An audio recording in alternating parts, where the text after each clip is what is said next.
bottom. Okay, we're still on the abyss. So think abyss. These are what bring it across. Together.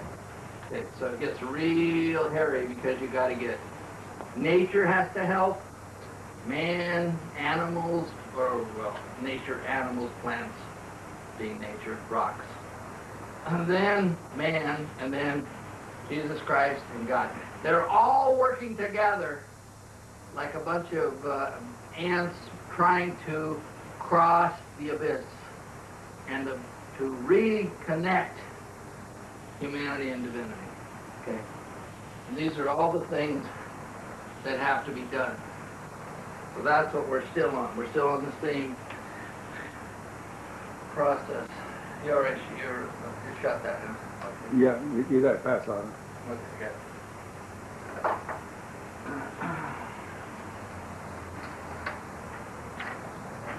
Okay, what? Okay, Martha, I'm going to ask questions.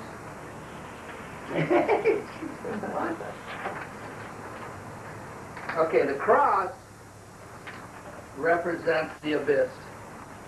Okay? Now, what we're trying to do is we're trying to use grace, a la the Catholic Church, to bring the two sides together. Now, the two sides are represented what I'm calling two truths. So, the truth on one side is divinity, the truth on the other side is humanity. They're on here somewhere. I just lost it. Here it is. There's humanity, and here's divinity. Somewhere. Oops. Kind of like all humility. Where's divinity go?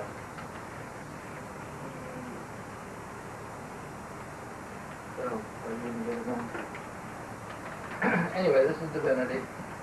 Yeah, divine will and free will.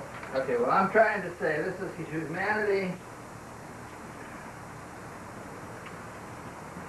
Humanity and divinity divided with the fall of Adam and Eve. Now, in this top part, what I'm trying to do is reestablish the new Adam. So, if you see here in the first truth, I've got Adam. And this is the physical nature of that truth. The second truth is the new Adam.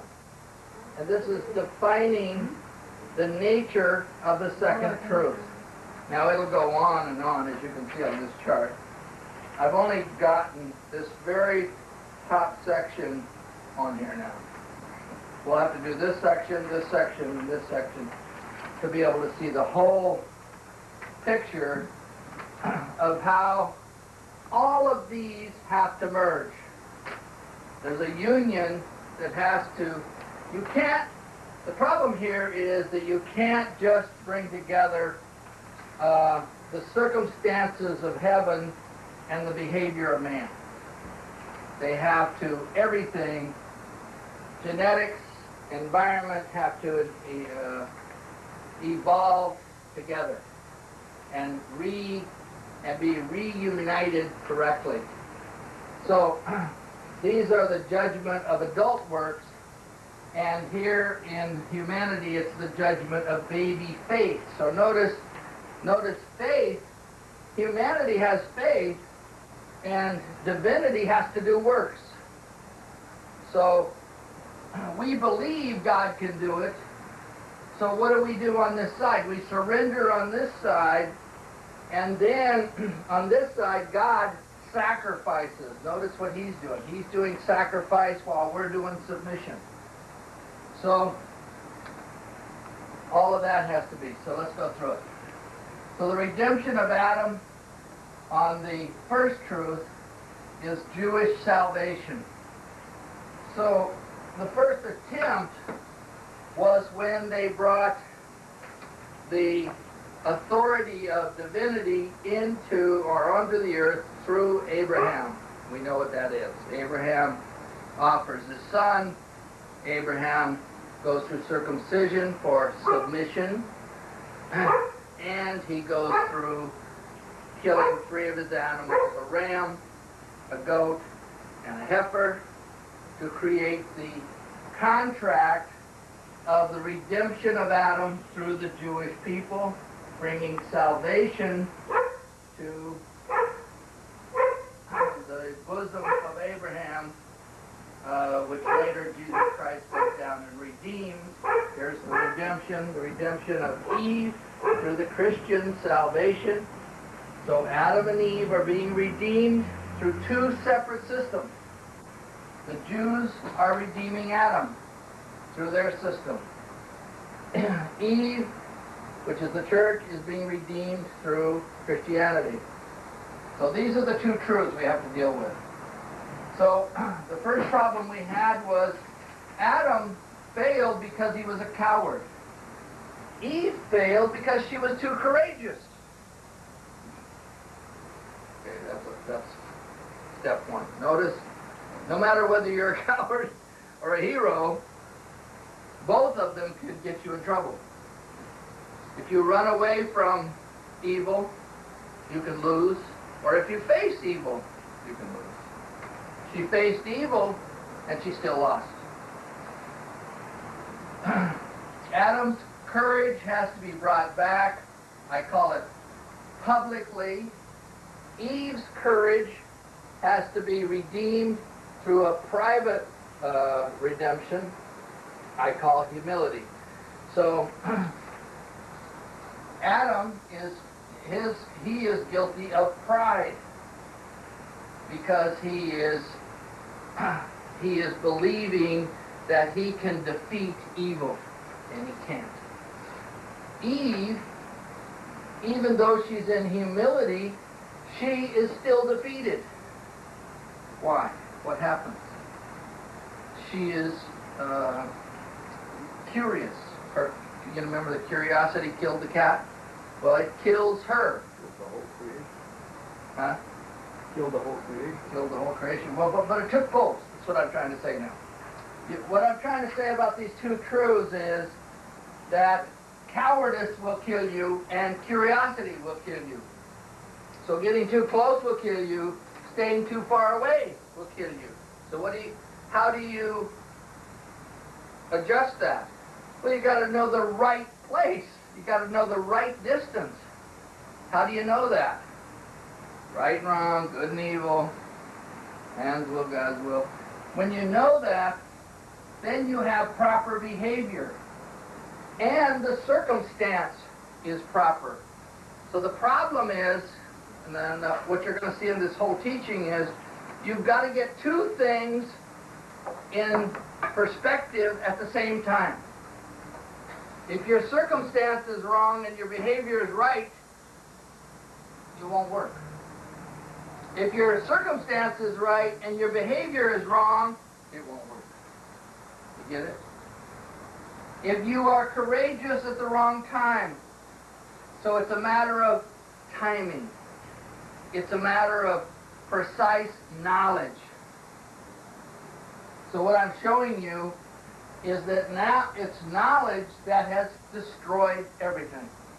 Because we haven't gotten our controls on circumstances, which the world is running around out there out of control. Which I call God's will.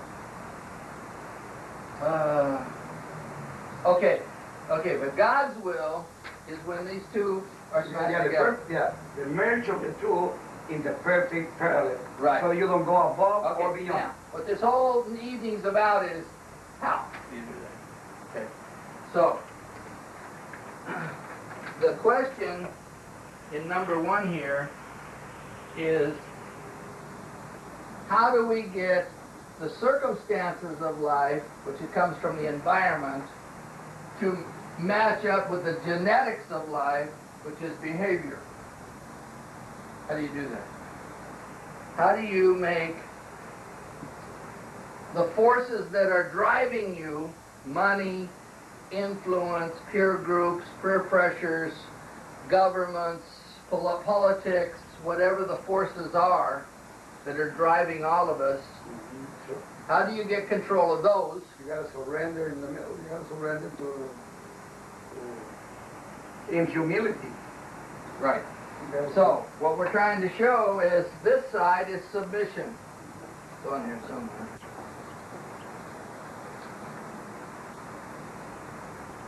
Right here.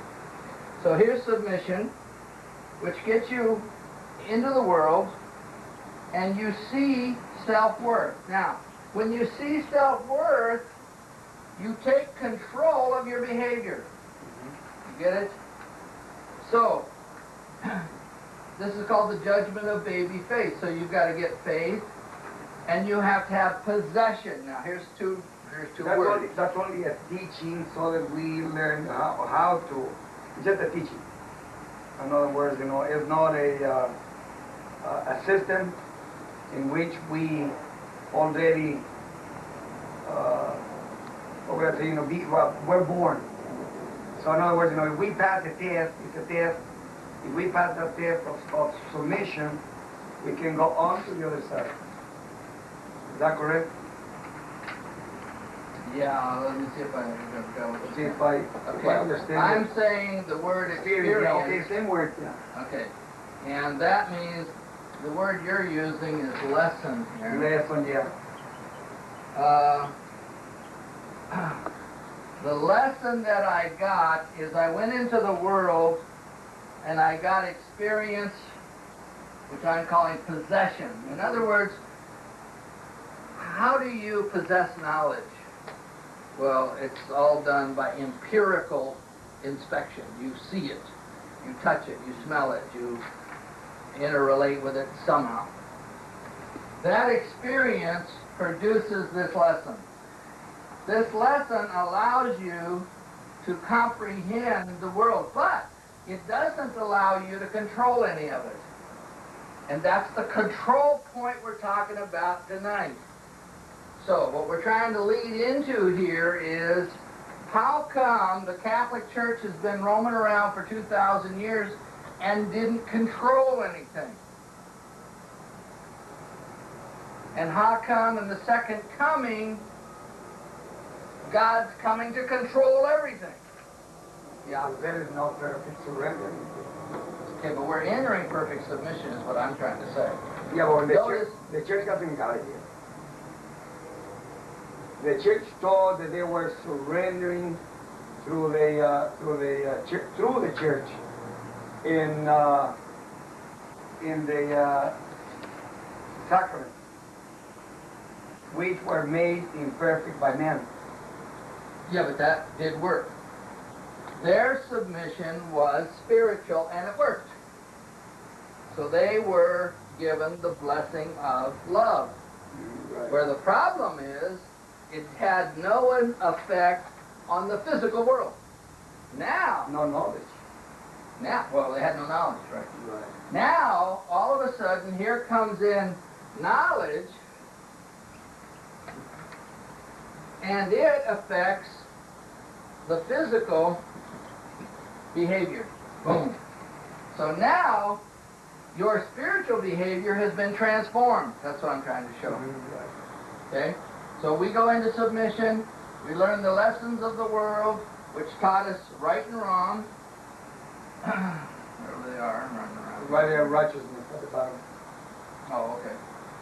And I got right and wrong in there somewhere. No, righteousness. It should be I don't. Yeah, I got right here. Right. No right from wrong. From wrong, That's right. law. Yeah. Oh, that's what it is. Okay. So you have to master here. You have to master ethics here.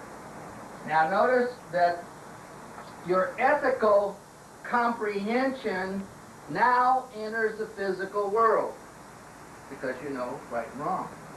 So this power of knowledge, which is now just coming in, is now triggering. You can see your self-worth. Here's submission. So there's the door to right and wrong. You surrender in. You're a sinner. You go through the flesh. And you now have mastered the law. That's how you do it. I know this is tough. The reason for this class is to tie everything we've been talking about together. These are words we use all the time. But when you go to link them together, and many more that are on this sheet, it starts to create confusion. Because you have to be able to talk about genetics. What is that? That's behavior, which is natural behavior. If you're born with a psychopathic personality, you go around killing people. And you go, how come I kill people? Well, your genes force you to do that. Well, how about my environment? Here's environment. Well, that can do it too. You join gangs down in South LA and now you're killing people, but you were born humble and peaceful. So either one can interact to turn you into a particular type person, okay?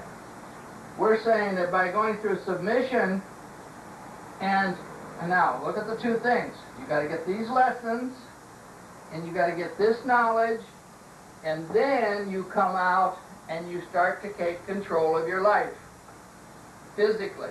That's what this is all about. Okay, well, you're saying that has been fulfilled? No, I'm saying that's what's about to happen. It's about to happen. Because I haven't I'm seen just following the last four classes. Right. Right, I understand now. I'm trying to say, here is what we were faced with and we didn't do. Notice we didn't have any control of our behavior. Notice we have no control of our circumstance. Which is what my key point is, why did we fail for 2,000 years? This is the reason. Think of your own life. If you don't have any control of what you do, or you don't have any control of what the world looks like. Let's say you get up in the morning and the communists run the city.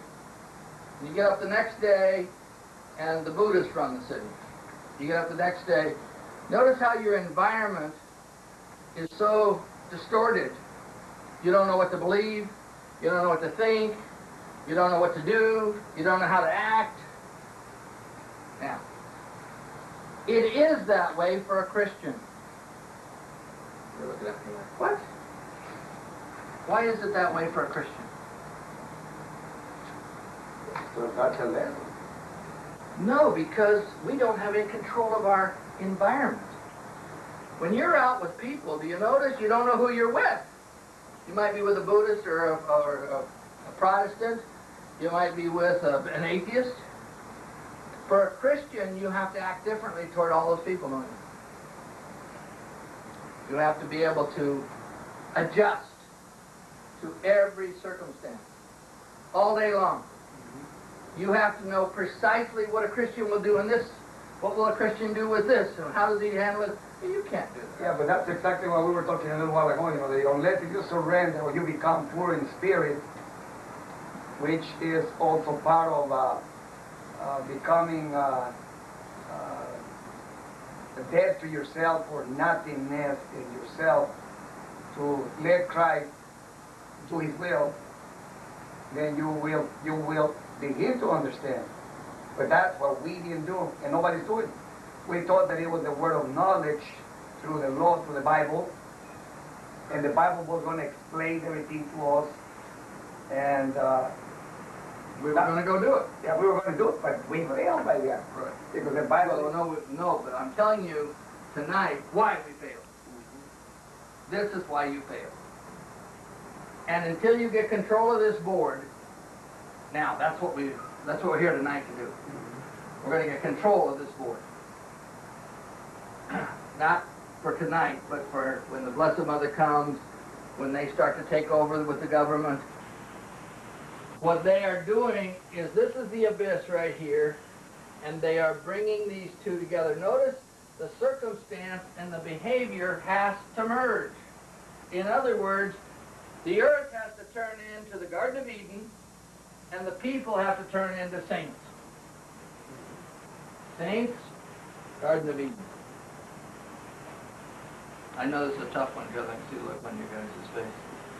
He's about to leave. Fall asleep.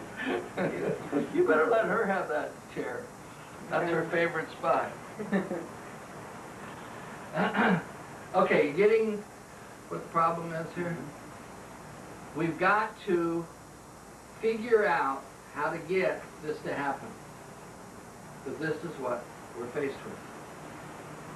This side and that side were fulfilled, both sides, in spirit through the Eucharist. The Eucharist did all of this. Because genetics, your genetics became the born-again Jesus Christ. Here it is right here. Therefore, your behavior in the Spirit became correct. Your circumstance became Jesus Christ's nature, so here's divinity, and your behavior in divinity was proper. Therefore, you were redeemed. You get it? Yeah, the communion of, in the communion or being one with Jesus. Right. Now, that meant you had to fulfill your baptism, confession, communion, the sacraments. Go to the Christian teaching. Right. Or Catholic Church. Okay.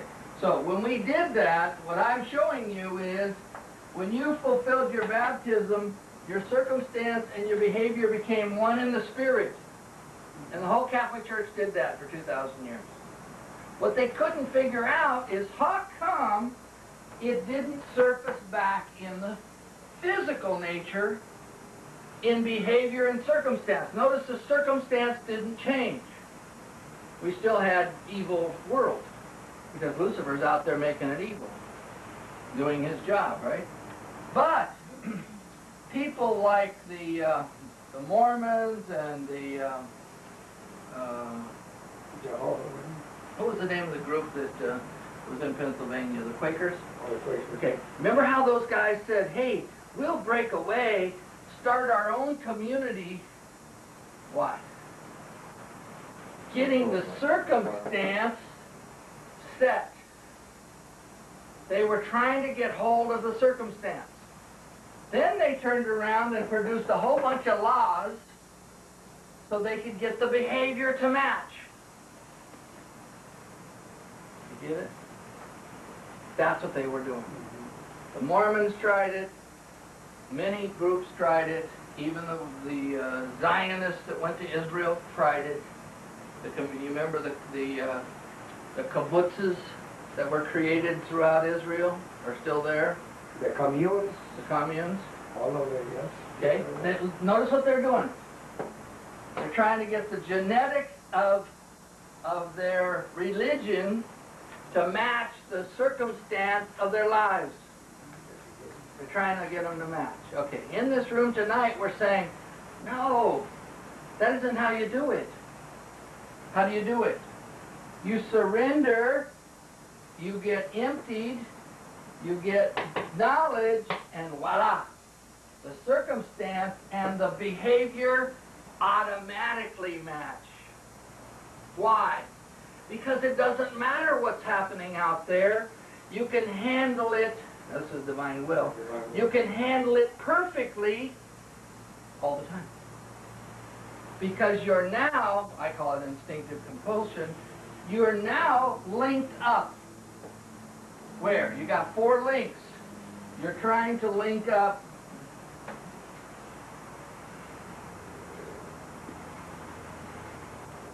your spirit. Notice what you got going on here. The first thing is you got your human spirit and you got the divine spirit. No problem, we made that. Then we have our human flesh and we have divine spirit, and we failed. So what we're doing is we got this connection and we're trying to make this connection, but this connection cannot be made until we get knowledge. We can't get knowledge until the church dies. Why? Or begins again. Yeah, when it begins When it again. begins But again, let's get it to die first. What what is the advantage to the church dying? That's what the point I'm trying to get you to say, to come up with. Why does the church have to die? Does everybody see why it has to die? Why did the Jews have to die?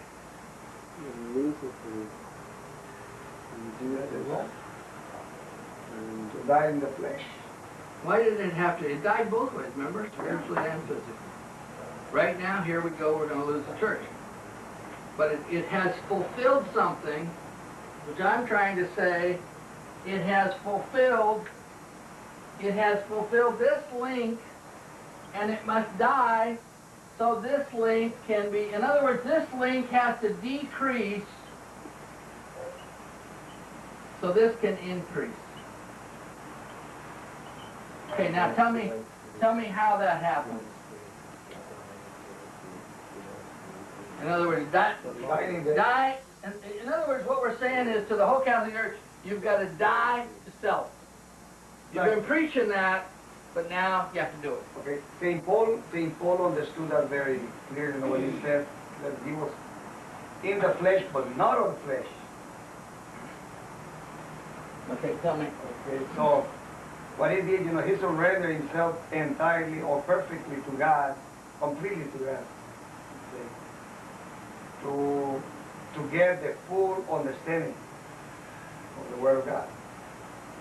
By totally surrendering to God, becoming nothing or poor in spirit, God gave him the Holy Spirit to understand the knowledge. Yeah, but he only gave him enough now to understand salvation. See this word where it went? This is salvation on this side, and that's rewards over there. It's not even on there. So he never got knowledge of rewards. He only got knowledge of salvation. That's what happened. It has never been the truth, the second truth, which is what I'm trying to show tonight, has never been introduced to humanity because you can't have the second truth until the first truth dies.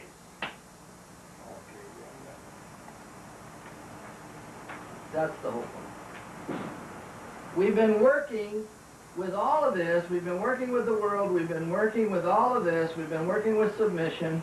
We've been working with the church. We know about righteousness and holiness. We understand submission. We understand sacrifice. We understand that when you see your own self-worth, you then enter. But this is all spirit. Okay. Oh, wait a minute. Paul did it. Because he said, he says, I already sacrificed my life for you. It's better for me, right? It's better for me to go and enjoy myself now in heaven, but better for you if I stay. So what he's saying, I already fulfilled that, but I have to stay with you to teach you. Right. And we're saying that that lesson never got it never happened, okay, because the church never understood it. Right. Even up to this point, Protestants are saying... but there's a reason. They couldn't. Right. There was, until the first truth dies, they can never go to the second truth. That's the problem. In other words, this flesh, which we call submission here, has to die, and the spirit has to come back to life and resurrect the flesh. And that's where the problem's been, all the way through. The flesh was never resurrected. See, I tried to do it through instinctive compulsion, which is fine for the spirit. It's fine. That's right. It's not in the flesh. You get it? But yeah, it just means the flesh could be a murderer, and if he's in submission, he'll be murdering Cosa Nostra people, and he'll be bearing fruit and getting blessed for his murders. You know what you're saying right now, Bill, that this thing to have a complete fulfillment, if our Blessed Mother is coming in to bring us the knowledge, that means that if we have to go to the purification, that means that the submission is going to be forced into us, so that we can die, so that we can continue on to the purpose. Yeah, you get me. Okay, how does that happen? Yeah, it happens through her. I know. Show me how. What is she going to do? She's gonna bring the submission, force the submission to us. Yeah, but how? So that her heart is gonna triumph. Her heart. Modernism. What? Modernism. No, modernism is already. Modernism is going to force us It's to already turn. Well, no, but we will have to turn. We have to turn away from modernism. We have to surrender to traditionalism. Right. See, that's. Because here's what's going to happen. You take a step toward modernism, you go, that's fine. Then you got to take another step. What's that step? When the Eucharist stops. You got to take another step. One world church. You got to take another step. I'm now a Buddhist. As you follow modernism, you are dying. Now, how are you going to get life again? You have to surrender to the old way, traditionalism. Okay, the mother. What is the mother does? The mother. See you later. Good night. Okay. See what we could understand. We were thinking, that only Jesus Christ. We were waiting until Jesus Christ. But what is the mother doing? The mother gives life, brings life. So by surrendering to Jesus Christ through His mother, we're getting the new life that we couldn't get to the church. No, yeah, sort of. Sort of. Here's, wait a minute. Yeah, Wait a minute. I got two truths. So I got the first new life was the Spirit. Here it is. We got it. But the one you're talking about is the new life. The new life in the flesh. which is in Christ. Which is here, right? Yeah, right. We can, she's gonna have to give us. She's gonna have to give us that life because we don't know how to master that. That's but I want to know. I want to see that church die, and I want to see the reason behind it. And I just made up a reason. I made up modernism. Well, I figure, what if go to the new Eve. New Eve. So the old Eve, which was the living on this flesh, we're still living through the first sin, what we call Original sin. Original sin. Okay, now by dying to the original sin, totally, she will bring you the new life. That's why there'll be no more evil. So evil, it has to disappear in order for us to get or to acquire the new life, the perfect life in Christ. No, you're 100% great. Except you got to answer one thing. How does all of that happen? How is that going to happen? It has to be. We know the church dies. Truth one dies. Behavior dies. Yeah, but Mary. Circumstance changes. Mary is saying. What changes? The circumstance is the Blessed Mother comes. That's the circumstance that changes. But what I'm saying, is that she's going to pay the price this time. Jesus paid the price first. Okay. Now, then Mary... Show me how she pays the price. Here we are. It's called redemption. Right, we know and that. Give me the method. Give you the method. You're looking for something physical. Is that because... No, we're talking about... I don't know what I'm looking for That's because evil takes over the church, and then the church dies, so evil will die too. You got to kill evil. That's the whole The church one, yeah. The church is a mother, right? That's yeah, but you hear what he No, said? Mary. He said the church grabs evil and kills it. Don't you get it? It's like Jesus grabbed death and he consumed it. Like he jumped in with it, right? The church grabs. He can't No, but it's not the conquer church. death, but the church has to conquer evil. Yeah, but it's not the church. It's actually Mary herself. This is the new Eve. This is Yeah, but there's two of them. They're here, right here. This one here is the church, and this is the Blessed Mother. Okay, the Blessed Mother is the one that is going to triumph first. I'm saying they both have to come Yeah, together. but we are still on that side yet. You were here. That is going to have to be fulfilled I'm still over here in the church. by the Blessed Mother. The Blessed Mother is bringing in or tying in evil, so killing evil, breaking its head. So when that happens, we can go to the next step, which is the new life. Right. No. We're doing great on that step. But his step I like. He said the church is going to grab demonic forces It's God. and die. It's in already now. In other words, here's the way it does. The church lets evil come in. Come on in, come on in, come on in. You get it? And then after it gets in, it dies. Okay. While we're going up for the fulfillment of our Blessed Mother, the church already did all of that. The church already almost to the step, almost to the side of the cross right now. All of that is fulfilled. All of that step that he's saying on this side, that the church got evil, that already happened.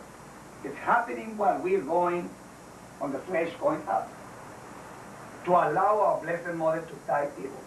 So at the same time that this one is coming towards the end, the other one is going up. No, that's right. That's what I've got right here. Mm-hmm. Okay, this one's see, decrease, increase. Increase, right. So that's what's happening right now. This moment right Yeah, but now. now I want to see how does the church. You know what that is? That's osmosis. You know how osmosis works? Yeah. You get something next to water and it'll just Yes. like a sponge. Okay. That's what the church is doing. They're sacrificing it. Yeah, the Pope knows about it. That's why he's Yeah, but allowing we never it to saw happen. the sponge idea. We didn't see. Remember, I kept saying, when Lucifer comes to grab the Eucharist, it'll make him appear. But I didn't realize that the devotions, the sacramentals, everything in the church is turning evil to bring evil in, and then it's got it. Now show me how. He gets up, yeah. Show me how it grabs it and hangs on and kills it. How does it do that? Holiness, No, the other way. sanctity, No. grace. Something is Sacrilege. poisoning. Sacrilege is the poison. Right. Sacrilege, but sacrilege gets into the church, which we've seen. Yeah. It's going to get in more. They want it to get in. We've known that because we can read it in the Blessed Mother's messages. It's coming in. Look, you can see it coming in. What's bringing it in? Behavior is. Aha, aha. They changed, notice how they changed the behavior of Catholics. Right? They were very devout. Now they're loose. What is that doing? Inviting evil. We're bringing in evil people. Okay? As they come in, we change the circumstance. Okay, now, what did we do? What did we change? Took the Eucharist out? Well, kill the faith. Yeah, but by doing this, you're sacrificing people that are already in the church. Yeah, but we're saying that those people that are devout will become remnants, and those that are evil will be consumed by the church. That's where That's our, Yeah, that's- within the last that's what it says in 30 the seconds. Bible about being lukewarm. The lukewarm are going to get gobbled up. Yes. How? Show me that next step. We're so close. Willie, you broke a code. It was a good one. It's a sponge. We're sitting here looking at a sponge. And it's soaking up evil people. Evil demons. Because the demons are with the people. And they're trying desperately to kill the church, not knowing that that God has turned the church on them. Just like the bridegroom and bride are, we're also doing the same. Okay, we got the bride. The groom already did the same trick, but he didn't use evil. He used death. He conquered death. But he took upon himself all the evil. That was fun. Yeah, but he didn't conquer evil because you and I are still in it. Get it? The evil is Satan. So through, See, he conquered death because you and I don't have to face death. He didn't conquer evil because we're still in it. Sin and evil are still with us. definitely, in with him. But notice, you're getting there, Willie. I think you hit something.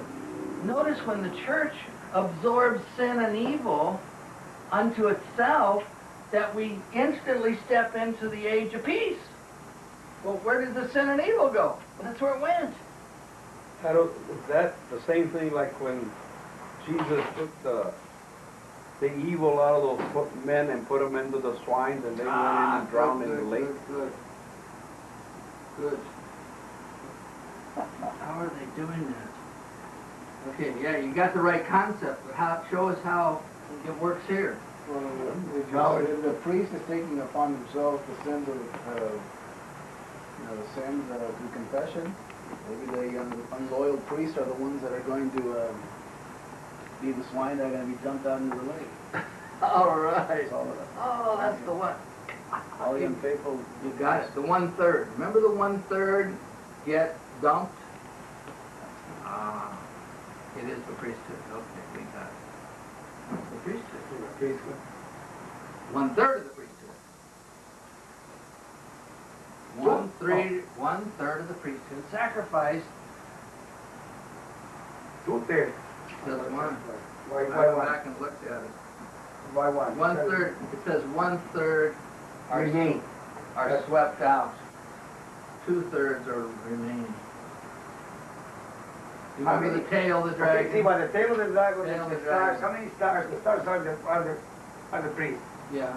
And if I can recall in the Bible, I'm sure it's 1/3, Bill, but that's all right. 1/3 Read of it, it. read it. Yeah, 1/3. It's in about, 17. I know I was going to say around 13. Yeah, I remember that one. Remember that? Yeah. Okay, that's the swine. Boy, you hit one, Will. You hit a rock and roller. Yeah. See, I struggled with this, but I couldn't get the concept. See, what we're dealing with now is the Holy Spirit. And His job is to wake us up through each other.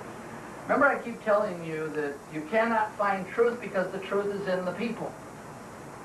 You can't sit in a room by yourself and get all the truth. You have to go take it out of this guy and that guy and this guy and that guy. And then you bring it and put it all together, and then you have the puzzle parts.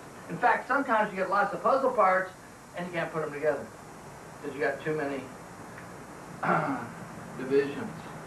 Okay, but our Blessed Mother is also here about the woman herself fled into the desert where she got a place prepared by God that there she might be taken care for 460 days. Okay, then the war begins. The war begins against the dragon, and the angels fall back. But they did not prevail, and there was no longer any place for them in heaven. This is talking about the field when the dragon fell at the beginning. Okay, but there was another. And his tail sweeps out That's what I'm looking for. 1/3 or 2/3. It says, now have salvation and power came, and the kingdom of our God and the authority of His anointed. He's talking about the priest. Right. Right. So that they still have the authority, but then they haven't died yet. No. Okay, so that's Where are you at? 13? 12. Okay. Okay, I thought that it was at the end of 12, but given into 2 weeks. When the dragon saw that he had been thrown down to the earth, pursued a woman who had given birth to the male child. So I call that the remnant. The remnant, the newborn. But the woman was given 2 wings of the great eagle so that she could fly to her place in the desert where far from the serpent. She was taken care for a year, 2 years and a half. Okay, still on that, opening his mouth and swallowing. That's the sponge we're talking about right there. That's Swallowing, yeah. Yeah. Okay, now 13. What do you guys want to know? About the We want to know 7 stars? No, The the stars? the sweeping of the priest. The we stars want fell the from... tail. We Yeah, want where? the tail. The and tail. dragon. The stars, Tail of from, the the dragon. stars from heaven fell upon Those are one. the, that one? 17? 6, 13. No. That's the 2/3. Moon and the I third... know that. Oh, moon and the third part of the stars. There it is. 1/3. 8, 12. 8, 12. Okay, that's it. That's it right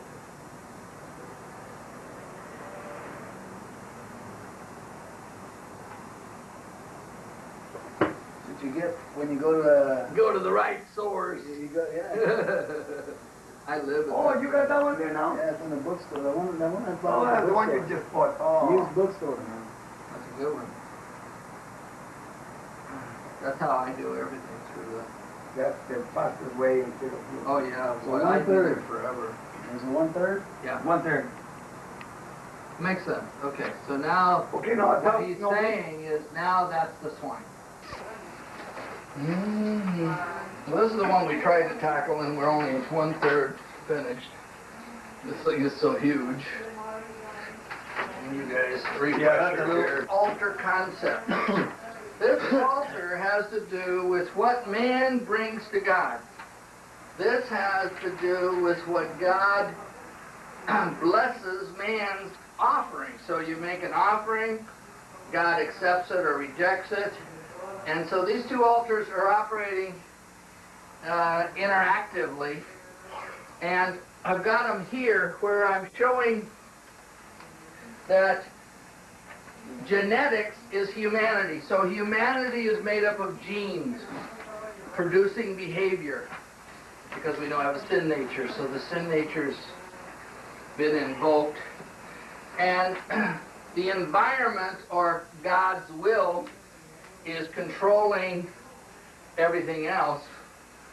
But because of the church, we're trying to move people from this genetic behavior over into this circumstance to transform them. That's the two truths. So we're moving them from truth 1 into truth 2. And I'm calling truth 1 behavior, and I'm calling truth 2 circumstance. So behavior is bringing you into evil, but circumstance is taking you to heaven. Right? Well, it's waiting for me to say there isn't such a place. So, what I want to show is how this happened, and we know that the fall produced the division. And so, in order to unite these two, there had to be 2 redemptions. And you're going, oh my God, 2 redemptions. The flesh had to be redeemed, and the spirit had to be redeemed separately, and then they had to be put together. Adam's cowardice is what caused the first problem, and Eve's courage produced the second problem because her curiosity killed the cat, so to speak. She had lots of courage to face the serpent, except it got her in trouble. Adam had no courage to face God's judgment, and that got him in trouble. So it's kind of like you're damned if you do and you're damned if you don't.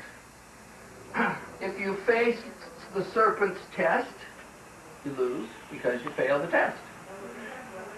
If after you fail the test, you have no courage to face God, you fail God's test. So that's precisely what happened.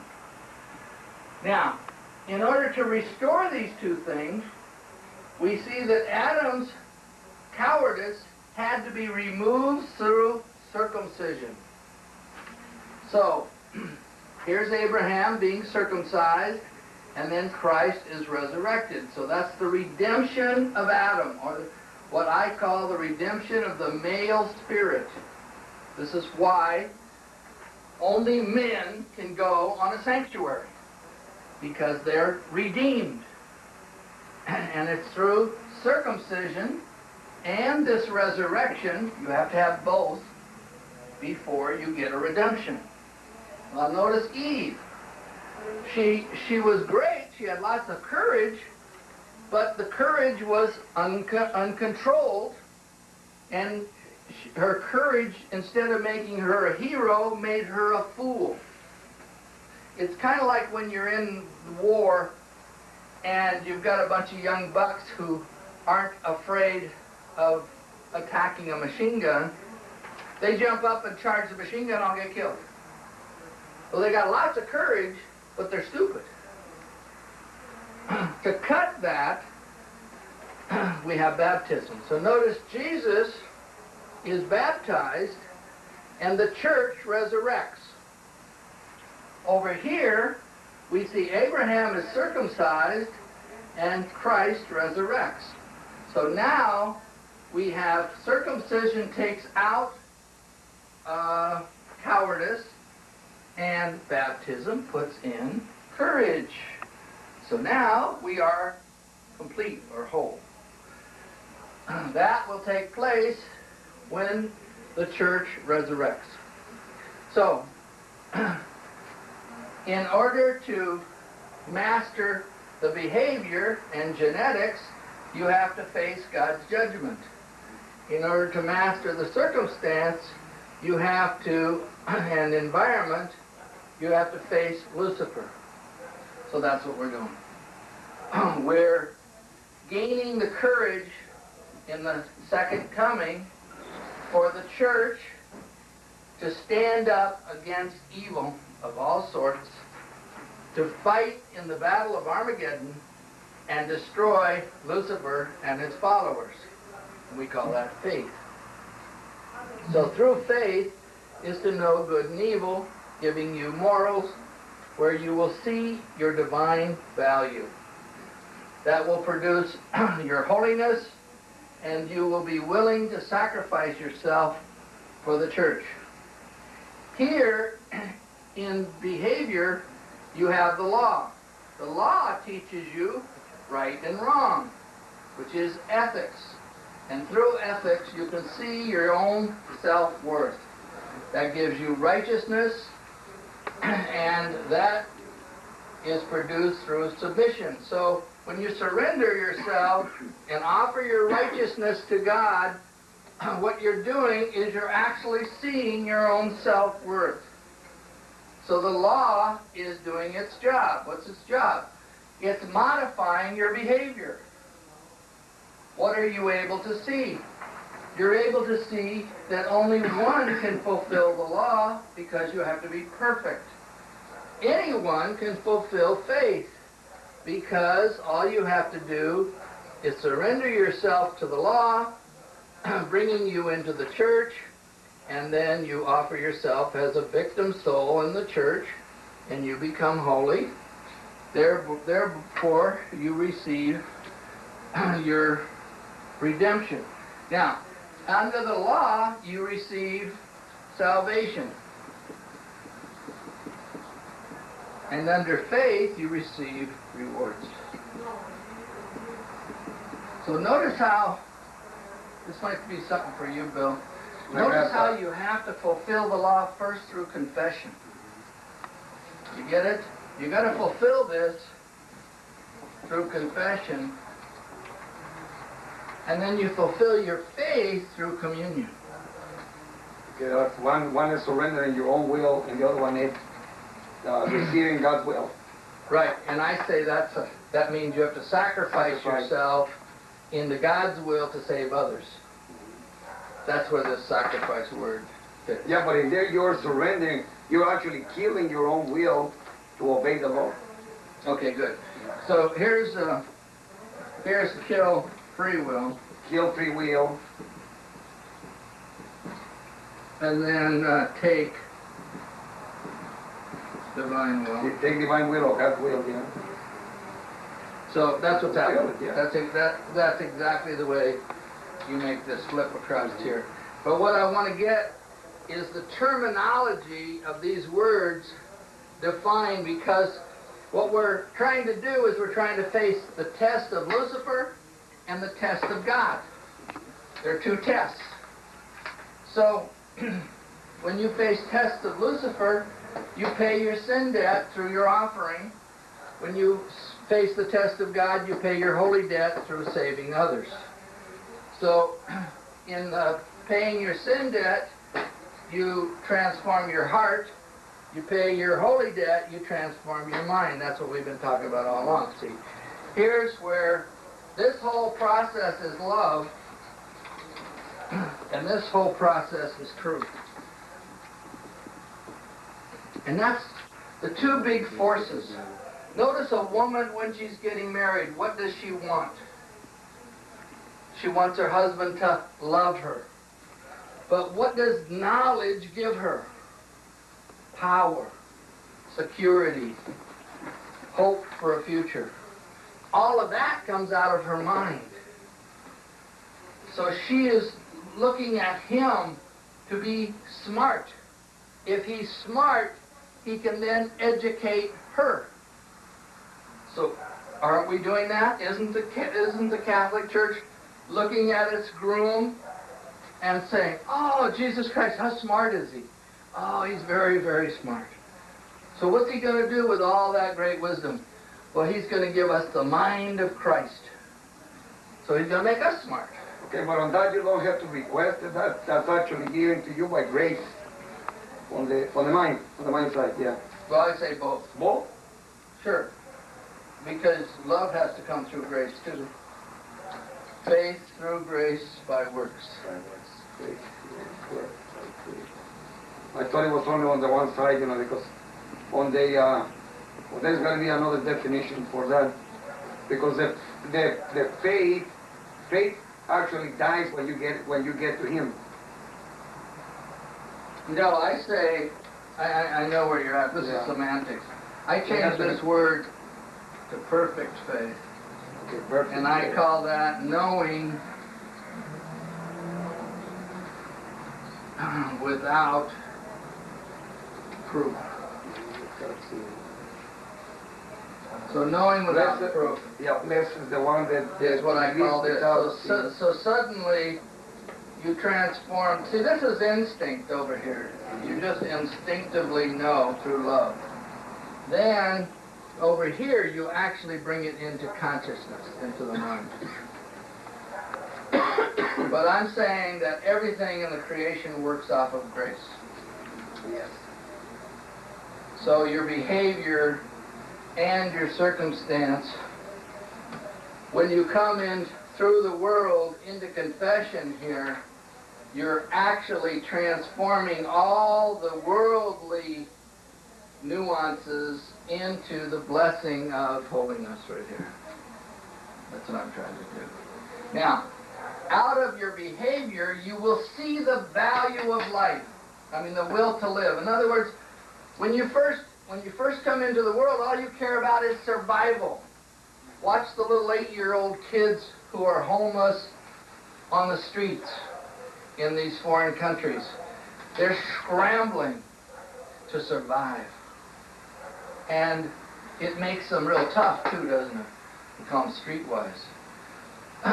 Then, as you enter the church, through a circumstance, you see the value of life. In other words, when you're 8 years old on the street, you don't know there's a value of life. You could be dead in 5 minutes. But when you own homes and have children and you have grandchildren and you're well settled, life has value. And you see the value. You see the meaning of it all. So, what I'm trying to show is behavior and circumstance has to be brought together so that your survival instincts stay intact. You want to survive forever. And you survive off of the fact that you understand the value of life. What's the value of life?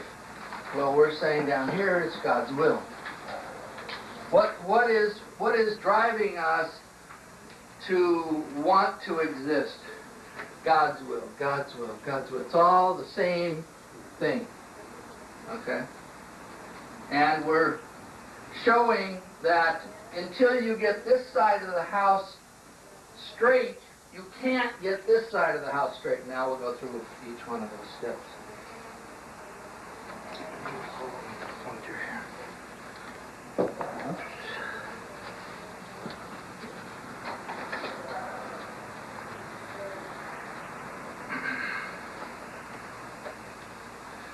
Okay. When you come through behavior and you're going to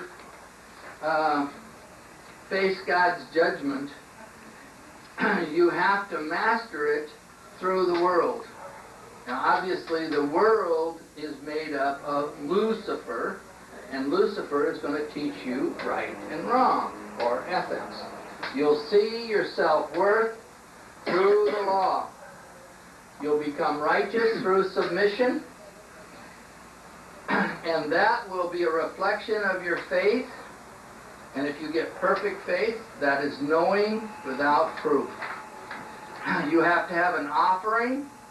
The offering is going to be your confession, your works, and your prayers. You lift up your offering to God through righteousness, and you enter stewardship.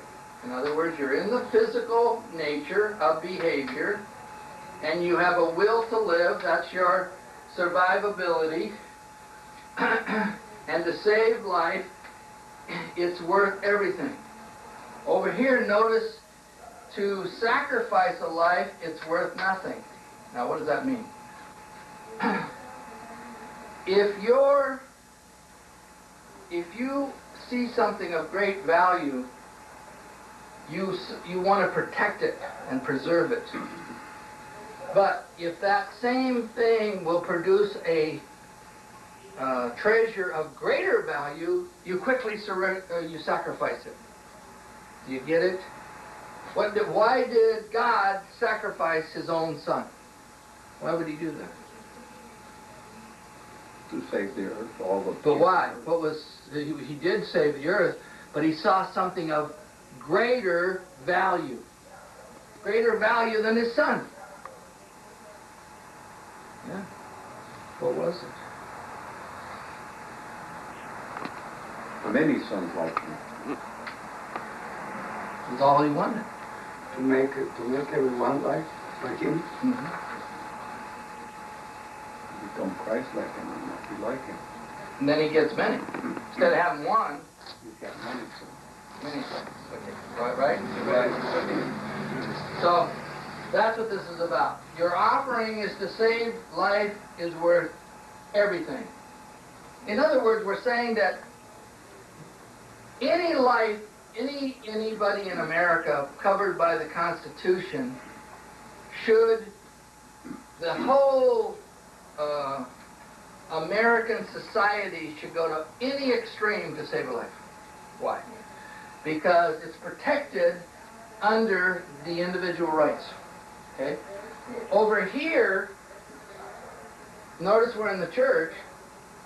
To sacrifice a life means if you see that somebody's going to go to hell, sacrificing your life is automatic. So that's what we're doing. Over here, we're willing to instantly sacrifice ourselves for others. Over here, we're willing to go to any extreme and pay any price for the smallest life. You got to get those two concepts. Under behavior, you're willing to do anything to save a life. Over here, you are willing to sacrifice if somebody needs help. So it's both conditions have to be met. And that's what God's trying to show us. There's two truths. If you say only one of these is true, you'll end up in a contradiction. That's what I'm trying to show you. Any one, if you say, oh, well, I want to see my self-worth, but how do I see my divine value? Well, you can't see both because one is looking down, the other one's looking up. So you have to have two truths to be able to handle the fact that you're looking in two directions at once. And that's what we're doing.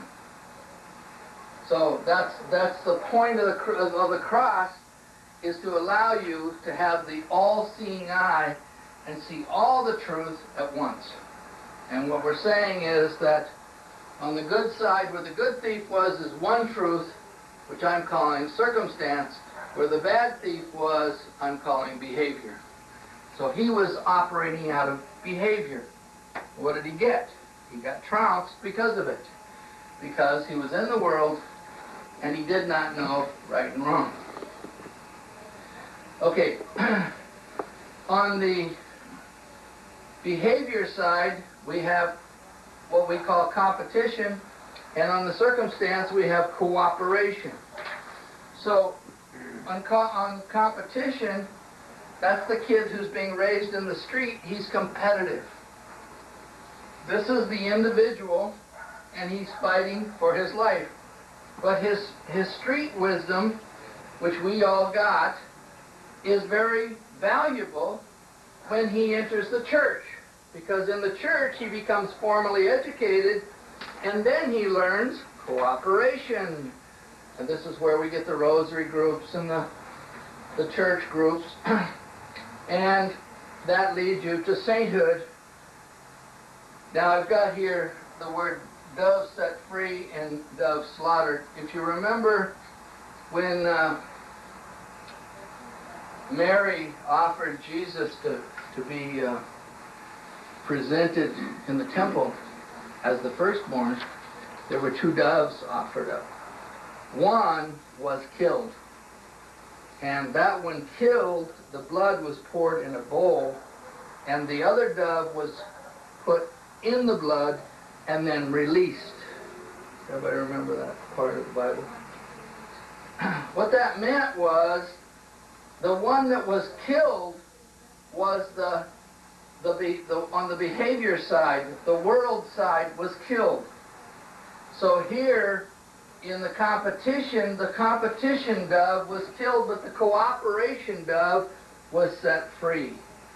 What's the sign? Well, the sign was that in brotherhood you are fighting and struggling through the battle of survival. But in sainthood, you work in cooperation, and so that dove was set free to represent the sainthood.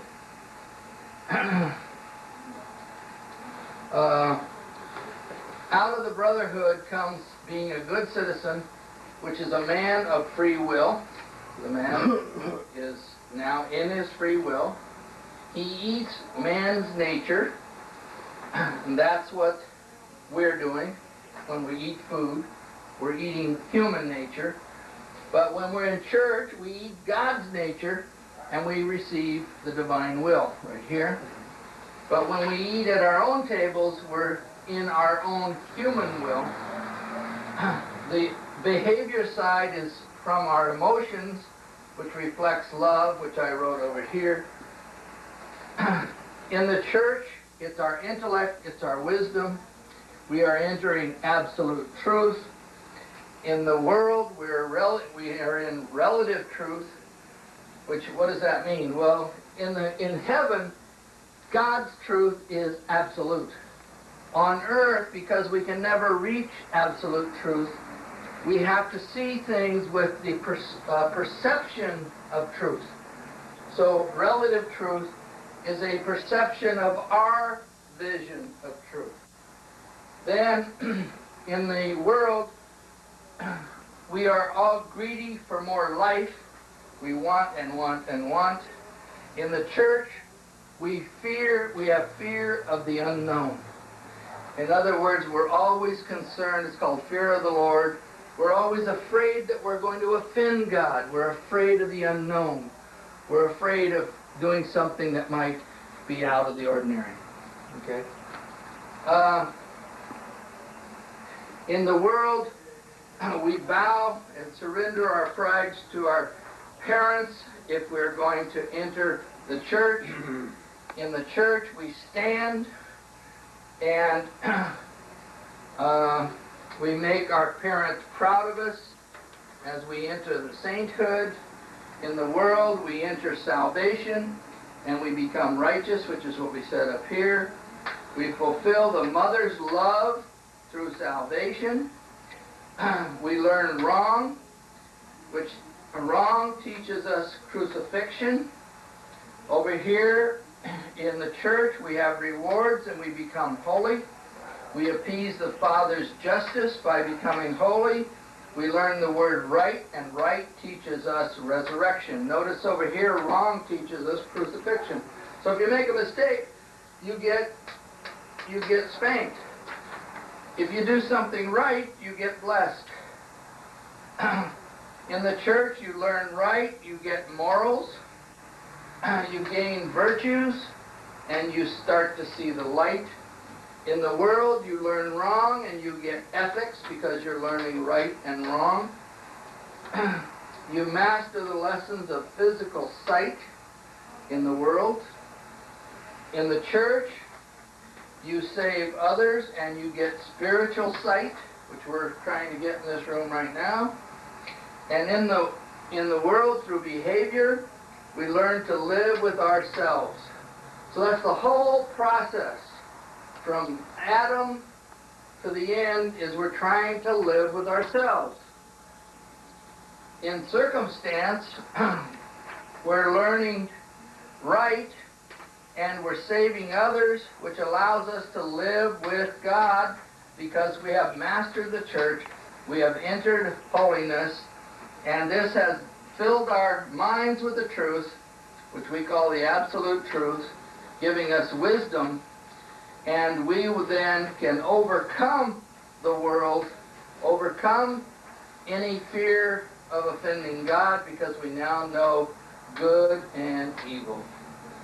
And we got that done. And put Benny to sleep. Yes, sleeping, I'm reading. Study. I'm following you. Studying. You studying? Reading Oh, what you got here. It's on top. It's heavy. Yes, well, I just moved through it fairly fast so I could get around tape.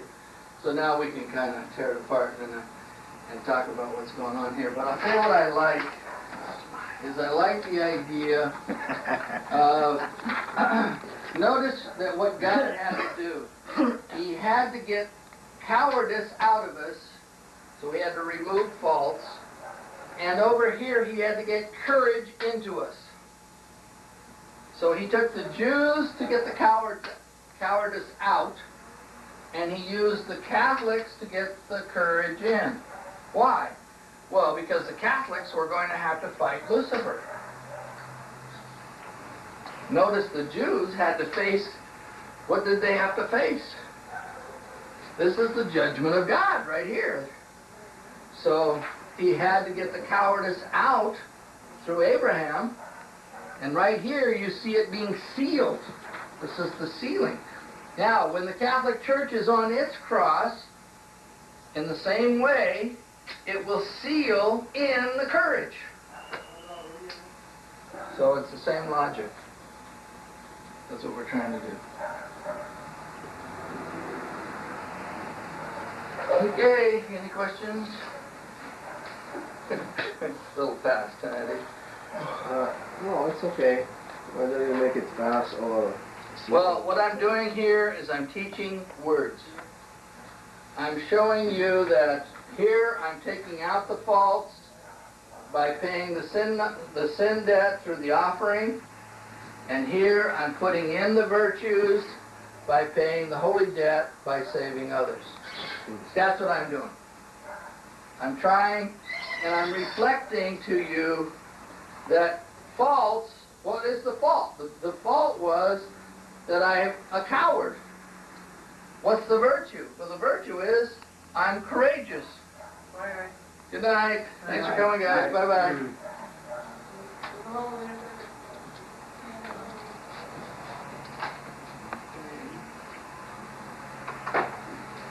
Yeah, remember I had up here before I had... So the circumstance on the circumstances, that's predestined. Yeah. No, this is predestined. The behavior? Yeah, this one you can change it. See, when you go in the church, notice, what do you change? You take your free will and change it. So here you can change. See, this is static, and this one you can change. Now, we know that when you get into Contradictions there. because look, when we get in here, we just enter destiny. As soon as we enter God's will, we enter His destiny. That's what I was directing it to the... Right. That's the problem. Is you're locked in man's destiny over here until you surrender right here. Therein lies the problem. They get into that all the time. I hit the contradiction when I try to do this. Yeah, because in the destiny, God is going to give you His holiness. Right. In the destiny. Right. You cannot, in other words, even if you work for it, you can never get it. Because that's God's will. Yeah, but you have to work for it. This is where you work. On that side. Right here. Get it? Yeah, on that side. You have to submit yourself Right. so that you can jump to the other side. Right. Now, what I was saying there's... Submit your free You will. don't Yeah. pick him. Hmm? No, but He picks you, you don't pick him. yeah, the holiness, that's exactly what it is. The holiness, it just comes automatic. You can reject it if you don't want to. But He wants everyone to be holy. Everyone. Okay, now the greatest... That'll be your testimony. That's pretty good. It's already done. The greatest fault is when you betray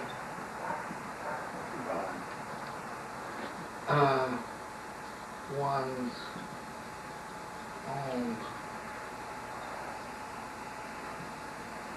people, which in Adam's case is God. And the greatest virtue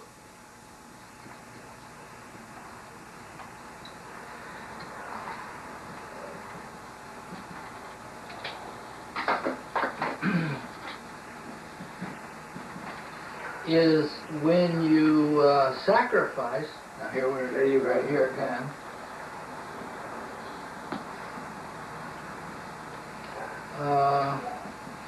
For others. For a noble cause. Any noble cause will do. In other words,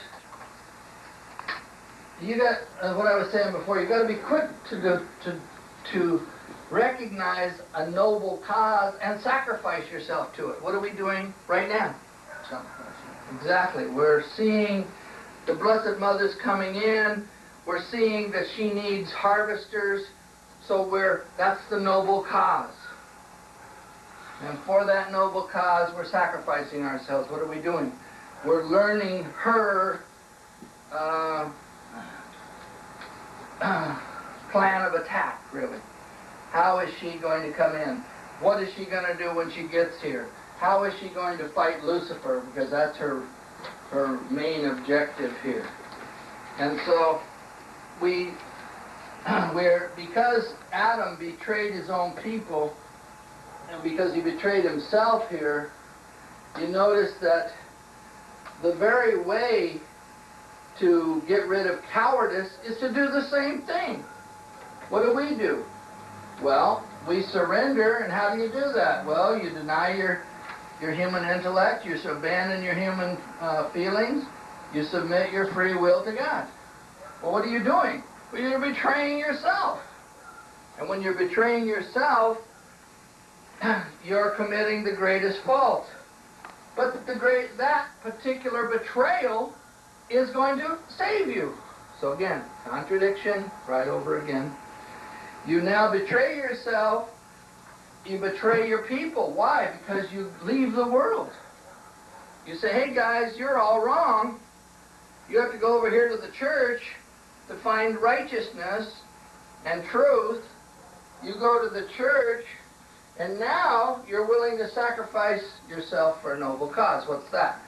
that's when the redemption of the second coming comes in, and you join it, sacrificing yourself totally. And how do you do that? You have to prepare yourself to be able to save others. And that's what we're trying to do. Now, in this chart, I'm trying to get down as many words that we use in this room, all on one chart, all on one tape at one time. So that the words that we use in different teachings, you can now see where they fit. They fit here. They either fit in the will to live or the value of life through behavior or circumstance, which is a reflection. Behavior is your genetic destiny. Circumstance is your environmental destiny.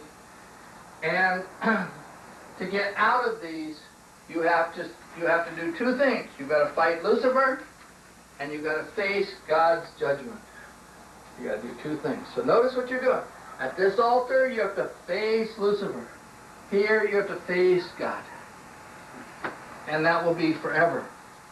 But there won't be a Lucifer later, so it will be what? It will be the test of your knowledge. That you'll always be, you have to test your heart, and you have to test your mind. So the heart will be tested at this altar, the mind will be tested at that altar.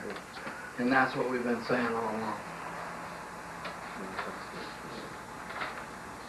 Okay, guys, how you coming?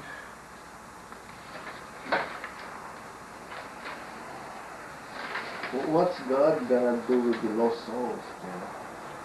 Well, if you listen to me, it's a 180 phase out of Bill. He thinks he's just going to take them up and throw them out in Gehenna. Yeah. Well, the lost, the completely lost, they'll be like him. Okay. Yeah, but I say that everything ends. Then they reshuffle the deck. You don't believe in They the start all over again? No, it's just that everybody gets a job. It's like a big company, and we need a bunch of slaves, and we need a bunch of executives. And when he gets done, he's going to go, okay, you guys are slaves, you guys are executives. Now, the executives get to live in heaven with Willie, and the slaves end up on dump earth somewhere. Oh, I believe in salvation, yes, but not in reward. Yeah, You I won't agree. have- you That's won't all have- I'm saying. Yeah, you won't have the beatific vision. You won't even have heaven. Unless you get to. Okay, the bosom of Abraham is going to be there for them. Yeah, but I say the bosom of Abraham ends up here. Here on earth. They inherit the earth. Because the Jews inherit the earth. That's the meat.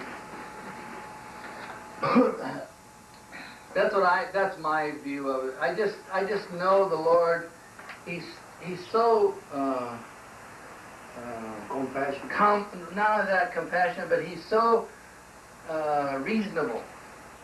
He knows, hey, if I'm going to have a 90% failure rate, dropout, well, why would he do that? Well, I say it's a brilliant idea, because he's going to find right here the cream of the cream of his people right here. He's finding them.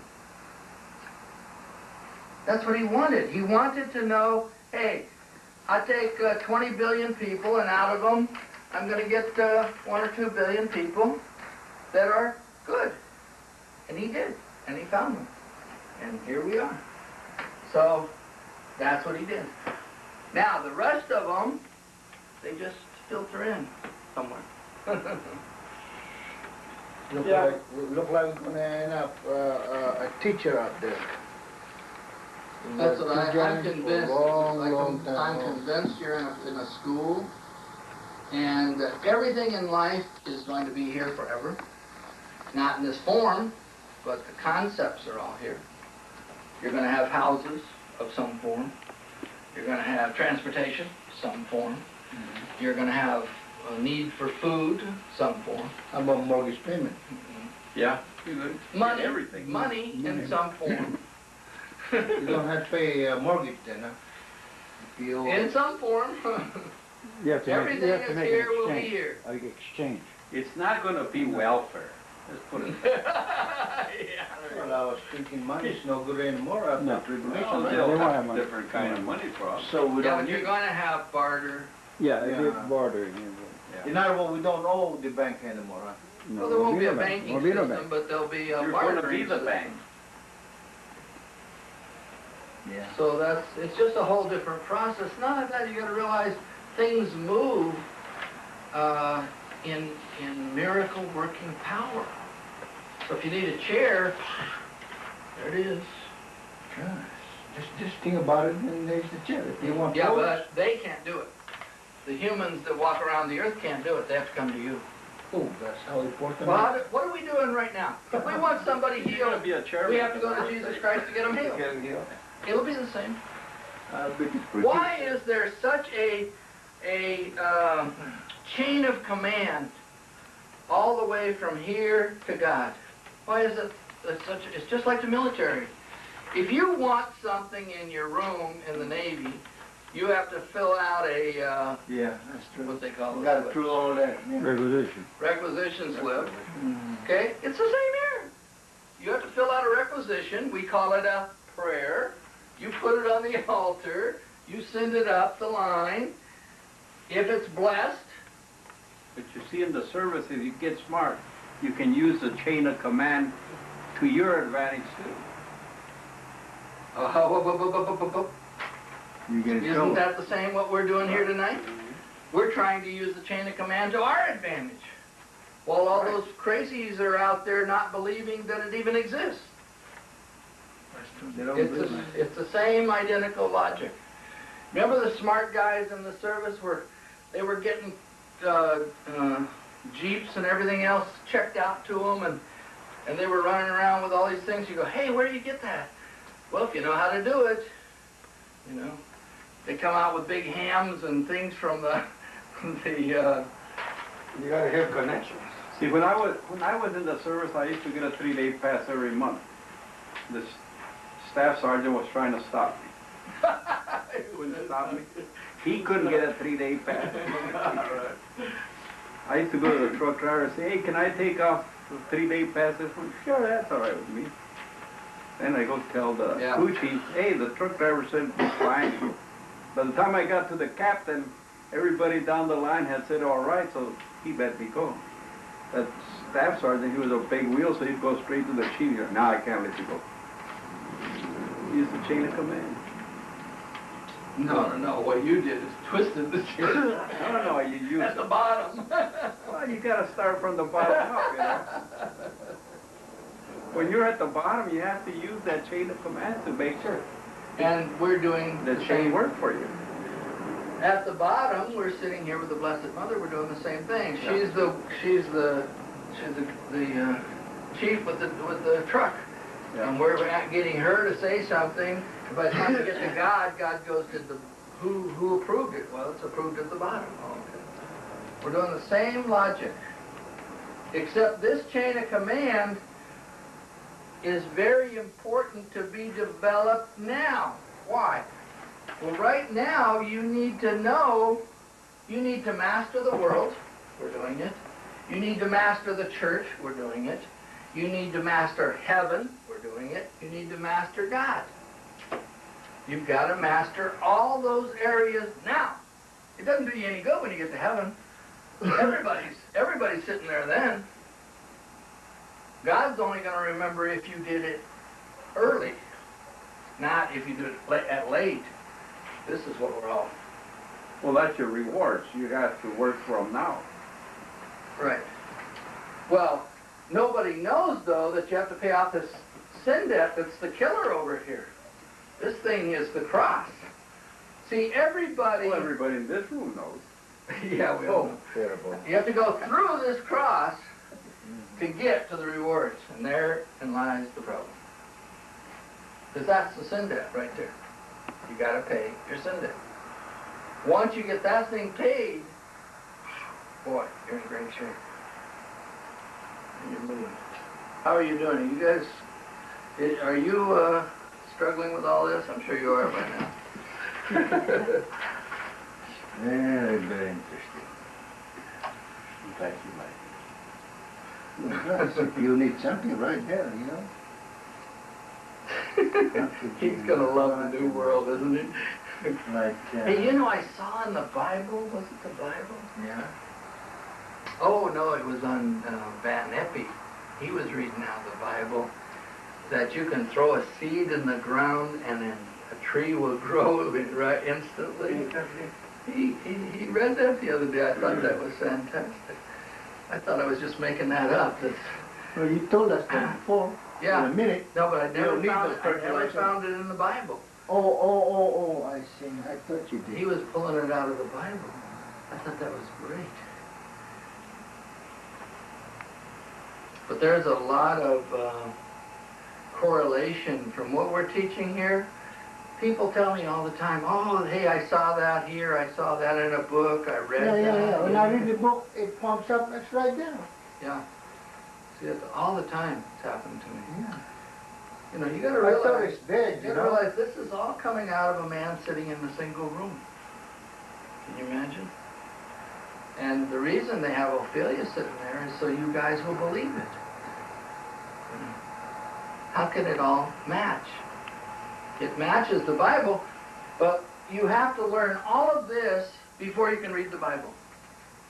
After you know this, you can pick up the Bible and just read it. It's nothing to it. Because you break all the codes as you're going along. Yeah. I noticed that one time. I noticed it Now, well, Bill does it all. Makes a lot of sense, yeah. When you know this, too. If you don't know this and you read the Bible, you won't understand the Well, Bible. the only reason we got trapped because we didn't know there were two truths. If we'd have known that there were two truths, we could have figured it out. We did not know that. We didn't know there was a humanity and a divinity. That's all it is. Except you got to go around and you got to divide everything, and then you have to have a third category when they come together. So great, we got righteousness and we got holiness, but what is it when it comes together? Perfection. You got to know that. You know, what you've got is you got flesh and spirit when it comes together. What is it? Soul. You always have to be able to pick up the third level. That's what I call the mystical level. Physical, spiritual, mystical. Eye is not seen, ear is not heard, the glories that God has for those who love Him. That's this level right here, which we can't even describe because we don't know what it is. You get it?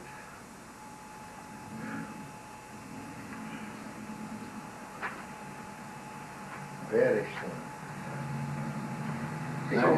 So in another, we can also add the law becoming the Word of God, and in the world, and the church will teach us revelation to understand. Can we? The Yeah. church. Yeah, but all you're saying, see, In other the words, church, that you've got to realize the church,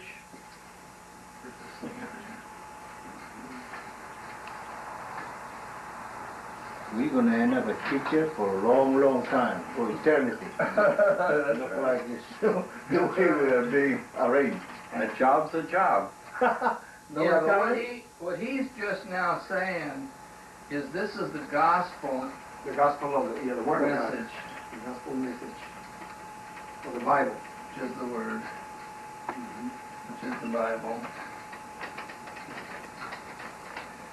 And over here, this is your transformation over here. Into the Holy Spirit, which is the divine revelation. Okay, but what's happening in here is you're getting, see here, you got wisdom. Okay. Over here, you're getting, your faith is transforming your heart into love because you know God, love God, and serve Him. That's what you're doing. That's what's happening. Okay, who has a, On this side is where you're mastering the law. On this side, you're mastering your faith. And you have to do both. And you master the law through the Word. So you're right. so we have the Bible and we have the gospel message. And that's in the world, or is that in the church? The gospel message is all that the past scriptures say, plus what the saints say. That's the gospel message. Or the Bible. Well, the Bible is only a small portion of all the scriptures that exist in the Vatican. You know, there's 1,300 of them. So what did the Jewish faith have? They didn't have the Bible, did they? Yeah, they had the, you know, what council? Council of Trent, maybe Mel knows. There was a council in which they brought all the scriptures in, and they chose out of that 73 books Which one? to represent the Bible, and then everything else was put on hold. Well, there was more books than that, and they Oh, no, there were lots. they decided which ones to use for the And the Lord, but He chose precisely. If you notice what it is, the Bible is the law. And it represents the Torah and the 4 Gospels plus John. 5 new, 5 old. And if you put them together, they'll match. This one will express the Jewish people, the Christian people, and when you put them together, you've got death and new life matched up perfectly. But the Jewish people don't have that part of the gospel, They don't have any that part New of the Testament. Bible No, they New have the Testament. scriptures. They've got Old Testament. They don't believe in our New Testament, huh? No. they have no salvation. That's why. Yeah, but these Jews aren't real. So it's even worse than that. They're Sadducees. So they're translating the Bible. I mean, you can open up a Sadducee's Bible and say, do you believe in angels? And he'll say no. And it says, and an angel appeared to Abraham. They contradict. And you go, well, where did that angel come from? I don't know. That's just like, well, that's just like a lot of the Protestants. Oh, we don't believe in that. Right. Christ is the Jew. But that's the way the Jews are. They have very little respect for their own scriptures. They have a great respect for their own beliefs. And their beliefs are all Sadducees, from the Sadducean group. And so what's happening is we're coming along and we're going back and we're taking the old Pharisees' logic and we're applying it to the New Testament. Yeah, you get the truth. It all works. I just wanted to hit you with a lot of words that you see all the time. You see absolute truth. You see relative truth. You see that in the church we're trying to make our parents proud, but in the world we have to surrender our pride to our parents. So over here we have to bow, and over here we have to stand. So notice there's 2 different logics. In the world, you bow. In the church, you fight. So that's what you want to see. That's why there's 2 truths. You can't say Christians are humble. No. Christians are warriors. Over here in the world, they're humble. But in the faith, they're warriors. You see that there's 2 different logics going on. And what happens, you'll hear that you're here in the world that there's one set of words coming out of the Bible. And once they make a statement, if they were to make a statement out of the Bible, you then have to say, well, where does it fit? Does it fit on the world side or the church side? every time you read a scripture, you have to tell me where it fits. Now, it may fit in 3 places. It may fit in the world, the church, and in God. Because the world and the church can only come together in Jesus Christ. Why? Because the world is Mary's son, Jesus. The church is God's son, Christ. And when Jesus Christ comes together, they come together. And you can even flip them. We can make it Christ Jesus. And we can flip physical and spiritual and reverse them. What that would be is taking that cross and turning it around. And reading it from the backside. You can read it from so many different directions. That's why the all-seeing eye of God is 8 viewpoints. So you can imagine if we had to put up 8 charts every time we wanted to talk. Because Lucifer would say, no, from my viewpoint it's this way. The church would say, no, it's this way. The world would say, no, it's this way. Everybody's got his slant on truth. And that's why over here I call it relative truth. And when you have to have perception of truth, it's, you got to tell me where the point of view is coming from. Once we know the point of view, then we can extrapolate all of the logic that goes with that point of view. Just like Bill just did. See, he just came, he said, Bill, where's the word? Well, we know the law is the word. Then we had to figure out from there the other point of view. We had to flip what it is we're trying to do. Because notice law is teaching, and notice faith is teaching. Except faith can't teach until you surrender and come into the church through holiness. You can't be a part of the new teaching. Because over here, you're just you're a street child, and over here you're formally educated by the church itself, which is really the Pope and the priesthood are educating you in the knowledge of God. Over here, you're being educated by the world, and the world is teaching you lies. Over here, you're being taught the truth.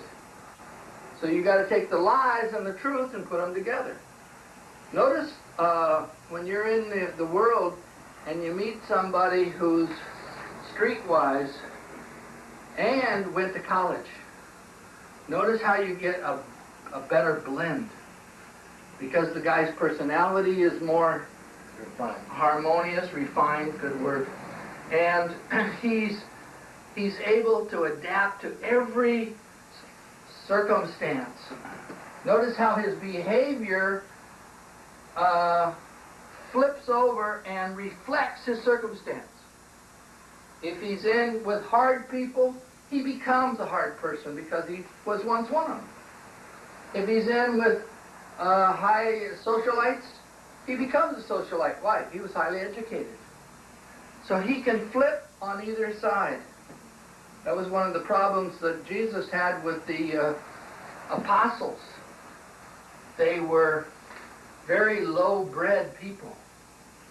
So when people met them, what was the thing at the time of Jesus that would distinguish you from high-bred or low-bred? If you could speak all the languages, you had to speak Aramaic, Greek, Latin.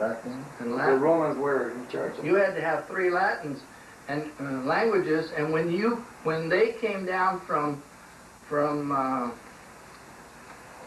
Galilee, they could only speak one.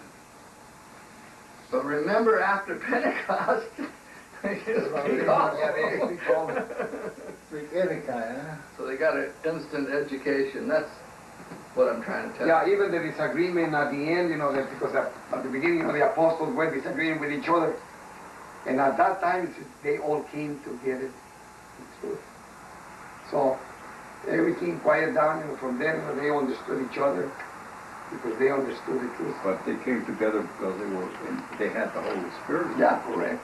Yeah, and I'm saying, if I'm right, that all of this when the second Pentecost comes, everybody will understand this at once. The same concept. They will instantly go, oh, I know what you're talking about. Everybody there or just the chosen? To the remnant. Yeah, I know what you mean. Yeah, it happened. When I read something else and then it come up, I can relate what you teach. Oh, I have a lot of people who tell me, Yeah. when well, you're probably doing it, when you get in front of a class, it starts coming out. Yeah. You know, I got a guy in Fontana, and But I could remember he all that. says, Bill, when I get in that class, he said, it really gets cooking. He said, but it's just like you. I looked at the group, and they're all staring at me. Because they asked me, where did you get that? And you're stuck at that point. Oh, Bill Arnold told me. Yeah, right. That's when they throw you out. Okay, we're all squared away, huh? Okay, let's work with our Eddie again so we can... Because I want to work with Eddie on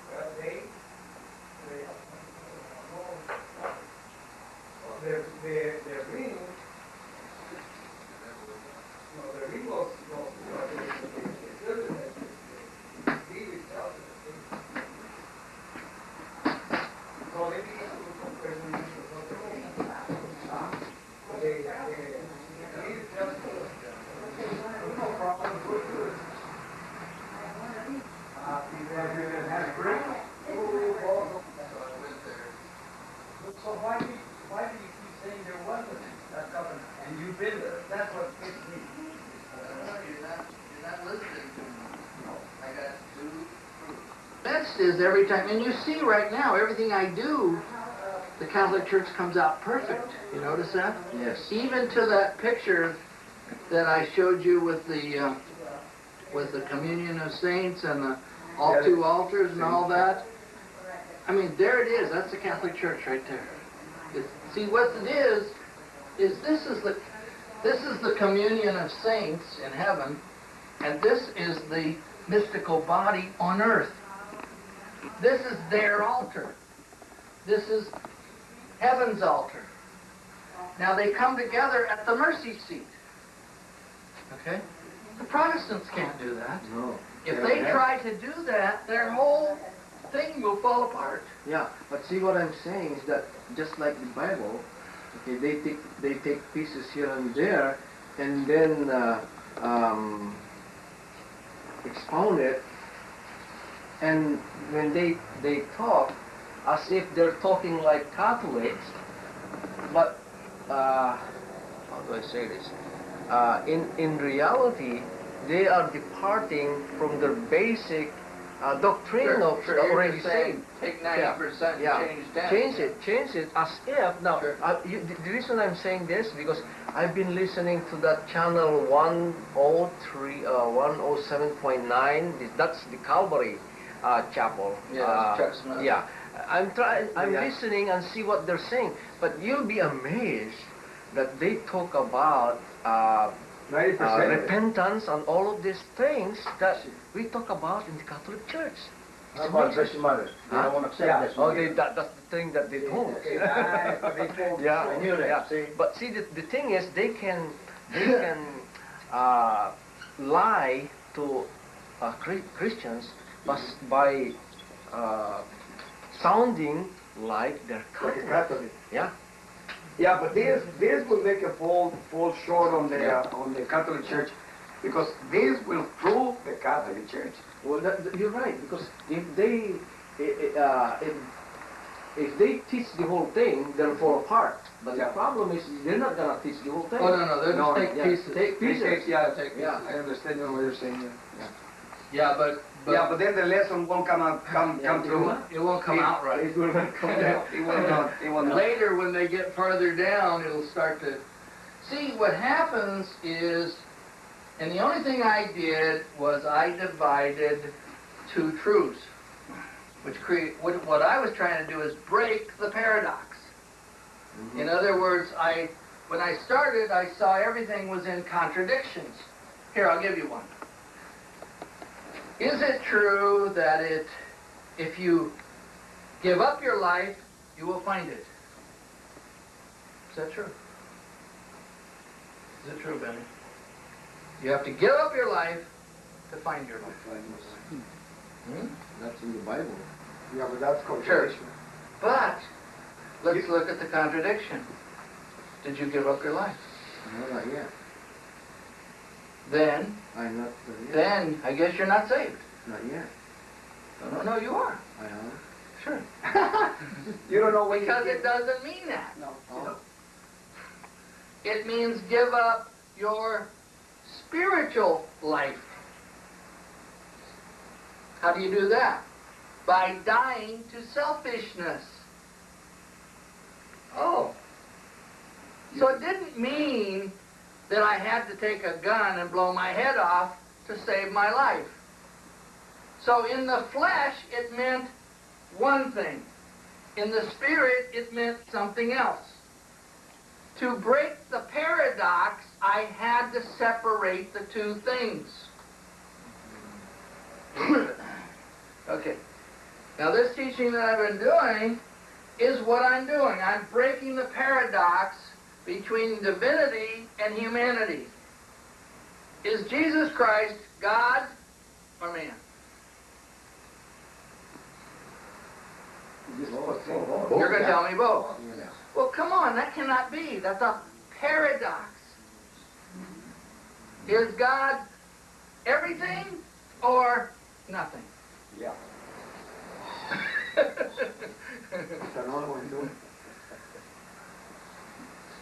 He's in the eternal now, is what Bill constantly Yeah. brings up, is there's no time there, so obviously all and nothing are one. It's not a paradox at all. If you're in divinity. But when you're in humanity, all of these sayings become paradoxes. And the only way you can break the paradox is to break the two truths apart. Okay, so I create a physical truth, I create a spiritual truth, and when I put the two together, they become mystical truth. And the teaching. Let me give you a for example. When God said create, I'm going to create on the first day, I'm going to create heaven. So God is got time. He's got time to create heaven. But since in God it's only one item, one thing, how can he have time to do that? So he cannot create or he can generate. In other words, it comes out of him to the power of him. He is the power, the life, isn't it?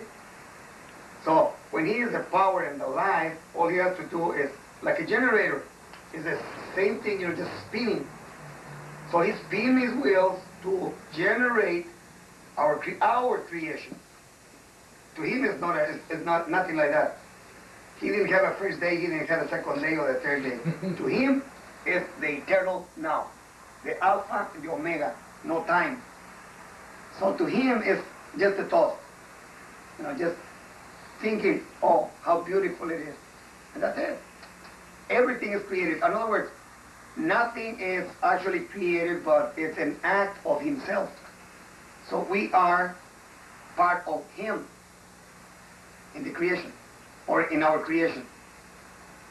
He's generating life to us, so it continues. So there'd be no time. Okay? Otherwise, he would have to be giving you every moment. Creation. I'm going to give him another minute. I'm going to give him another minute. No, he's just generating. So in his power, that's what they call the mystical body of Christ, or mysterious body of Christ. Okay, in this mysterious body, everybody is becoming like a little cell, like a little part of the body.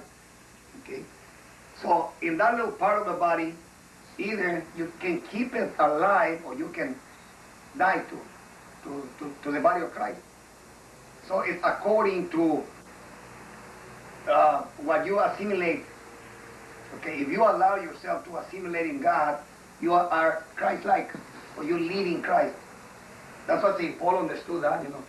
He understood there was no time. He understood, you know, it's like I can get a dress and put it on, and that dress is God Himself, you know.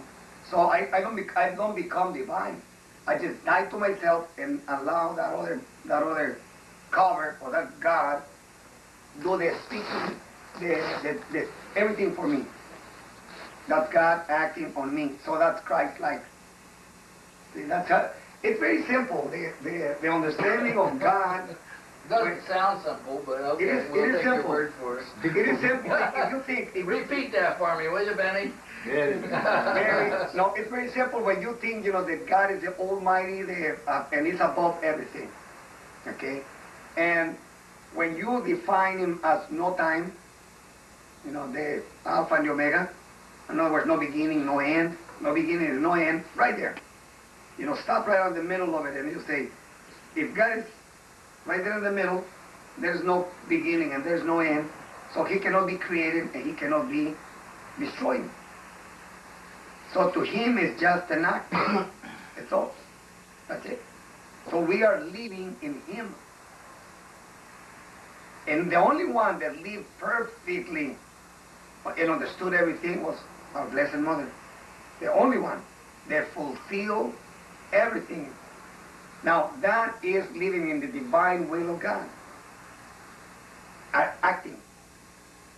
Okay, when you allow Him to act for you, I was explaining that to Bill today. You don't have to wait until you hear the words of God and what am I going to do? No. You already know because He is acting for you, and you say, well, I hear this priest saying this, you know, but he's wrong. How do you know that? You know, when he said that, automatically you know, well, I'm not going to go over there. I'm going to go to this other church because that is, or I'm not going to listen to this word. When you hear a Protestant, no, he's wrong. Okay, God is acting upon you, so you don't have to listen to Him because He is already living in you. See, that's no time in God. Automatic. Yeah. Automatic. Well, Automatic, it's it's right there. what he's trying to say to us is, it's a very hard concept to see everything until you understand that. Until you understand what he just said, everything will be a paradox. It's a paradox. Because you can never enter the mystical state of God. You're either going to be in the physical or the spiritual state, and you're going to be confused, a la Protestants. The reason this room exists is to break the paradox. Now, when I got started 15 years ago, I realized, oh my God, there is no way that the Catholic Church, the people, would know what they're doing. Why? Because they were never told. The only few people, probably the handful of people, are the theologians, the doctors of the church who studied this. But I even read Thomas Aquinas, and he got lost. I'll tell you where Thomas Aquinas was. He was right here. He never got this side. And so what happens is the requirement to understand God came through the law. Master the law, master God. Well, one guy mastered the law, Jesus Christ. One guy come to know God, Jesus Christ. How about the rest of them? Oh, guys, you have no ability, so I'll give you another system. What? Faith. So it's like taking your brain out and putting faith in. Okay, I'm not gonna look at the truth. I'm gonna look at the church. And when the church speaks, that becomes truth. Did it work? Yes, perfectly. So nobody ever really asked, how do things work? That is what happened. And then Bill keeps pointing out, the Blessed Mother is going to bring us the truth. What this is a way of taking what the church has said and looking at it. and now I'm using a system that I learned in the Pentagon, which was functional analysis, called assessment technology. Now, what you do is you build constructs which become truth tables. Now, if I make a statement here, it has to balance with a statement here, just like a differential equation, it has to balance. You can't make something over here unless it fits over there. And you have to know what you're talking about. Then you have to smash the two together, and you've got to get the term that fulfills them both. Such as, this side is physical, this side is spiritual. Physical is humanity, spiritual is heaven. No comment. And when you merge heaven and earth, you get mystical, you get God. So you get earth, heaven, you put them together, God. Why? Because that's everything. There is nothing beyond heaven and earth. That's all there is. And God is the unit that brings this all together. So, what I'm trying to show in this particular teaching, and have been all the way through, is that there are two truths. Now, that's what we're working with. Now, we know that we have on the altar of the church a candle which represents the cherubim